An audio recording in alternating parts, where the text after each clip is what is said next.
माझ्या सर्व बालमित्रांना नमस्कार.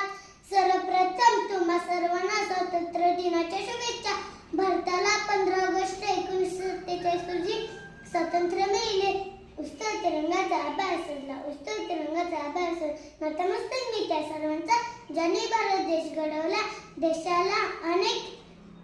देशाला स्वातंत्र्य मिळवून देण्यासाठी अनेक क्रांतिकारकांनी प्राणाची आहुती दिली. अशा सर्व महापुरुषांना मानाचा मुद्रा. आपण हे स्वातंत्र्य टिकवण्यासाठी प्रयत्न करूया व देशाला प्रगतीपथावर नेऊया. शेवटी मी एवढे म्हणे, स्वातंत्र्याचा सूर्य फडकतो, सूर्य तपतो, प्रगतीचा भारत पूजच्या पराक्रमांचा मानाचा मुद्रा, आमचा मानाचा मुद्रा. धन्यवाद. जय हिंद, जय भारत.